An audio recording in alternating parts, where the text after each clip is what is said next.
The first time it happens, you don't even notice. The pressure is subtle at first, like a whisper at the edge of your mind.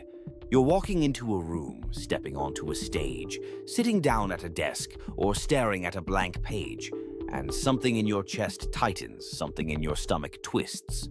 It's not fear, not exactly. It's something quieter, more insidious. Your mind, which has always been your ally, starts to hesitate. Doubt seeps in through invisible cracks, thin as hair, almost unnoticeable until it grows into a roar. And in that roar, suddenly every choice feels wrong, every memory incomplete, every thought clouded. You are no longer yourself. You are a prisoner of your own mental machinery. It starts with a decision that seems small, trivial even. Maybe it's a question of what to say in a meeting or how to respond to someone you care about.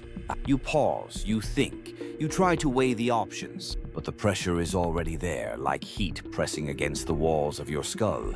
Your heart picks up a rhythm that doesn't match your calm exterior. The mind, which normally navigates with ease, starts betraying you.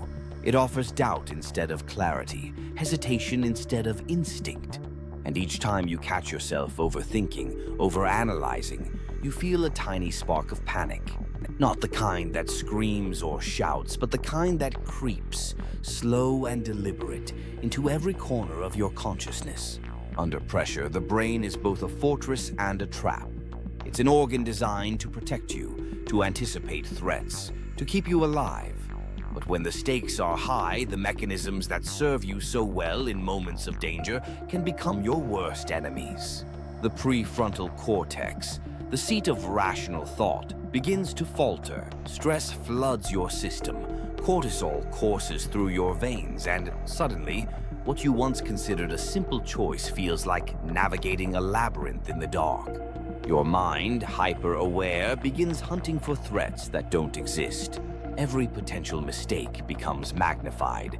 Every hypothetical failure feels real. And in that distortion, the mind turns on you, as if it were conspiring against your very survival. And it's not just about fear of failure. There's something more primal at play, a force that predates human civilization itself. The brain interprets pressure as danger. Millions of years ago, being cornered by a predator meant that hesitation could be fatal. So evolution wired our minds to overreact to threats, to anticipate them, to rehearse every possible outcome, good or bad. In the modern world, that ancient circuitry hasn't vanished. It merely manifests differently. Instead of running from lions, we sit in boardrooms, or walk onto stages, or stare at deadlines looming over us, and the same primal instincts kick in. The mind, convinced that we are in danger, floods us with doubt, anxiety, and second-guessing. It is trying to protect us, but in doing so, it sabotages us. Imagine standing on the edge of a precipice, not a literal cliff, but one made of expectations, consequences, and judgment. Your muscles tense, your breath shortens, and every thought multiplies. You try to speak, and your words betray you. You try to act, and your hands shake. And the more you struggle against the pressure, the more it tightens its grip. This is why we choke, why we freeze, why our brains sometimes fail us at the most critical moments. It's a paradox. The part of you that has evolved to save you from danger becomes the very thing that undermines your potential, that whispers that you are incapable, that the world is against you.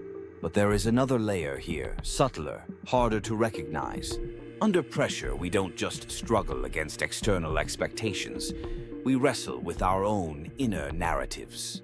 The stories we tell ourselves about who we are, what we can achieve, and what we deserve become magnified. Doubt feeds on these stories. The more we care about success, approval, or being seen as competent, the more ruthless the mind becomes. It scans for weaknesses, replays past failures, predicts future humiliation. And as it does, the feeling of betrayal deepens, because this is not an external enemy, it is you. The brain that has always been your partner suddenly seems like an imposter, whispering lies in your ear while you try desperately to perform, to create, to survive. And yet, There is beauty in understanding this betrayal, because once you see it for what it is, a misfiring of an otherwise brilliant system, you gain a kind of freedom. You realize that the mind does not turn against you out of malice. It turns against you because it is doing what it thinks is necessary.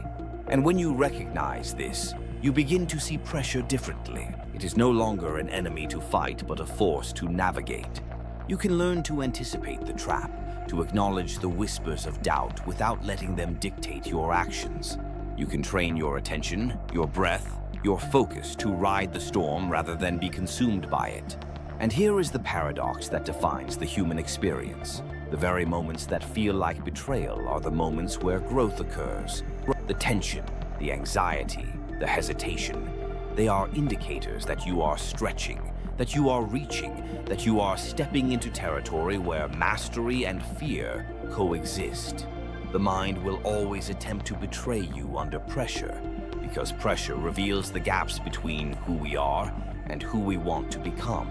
And yet, in leaning into that discomfort, in acknowledging the mind's tricks without surrendering to them, we find resilience. We discover that the mind can be both our adversary and our teacher. Pressure strips away illusion. It exposes vulnerability.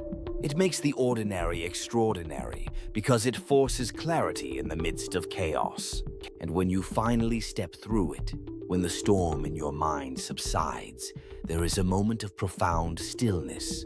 A moment where the betrayal stops feeling personal, where doubt becomes just another signal, and where you realize that the mind, even when it seems to conspire against you, has also guided you toward understanding. You have survived its trickery, navigated its labyrinth, and emerged with a new kind of awareness, one that is not dependent on perfection, but on presence. So the next time your mind turns against you, remember this: it is not a failure, it is a signal. It is a reflection of the stakes, of the care, of the growth that is happening quietly beneath the surface. The mind's betrayal is not the end of the story. It is the opening act of transformation. And if you can learn to witness it, to breathe through it, to move through it without judgment, you step into a space where pressure no longer dictates your limitations, but reveals your possibilities. The mind may turn against you, yes, but you can turn with it, guiding it, shaping it, and ultimately mastering the art of moving through pressure with grace.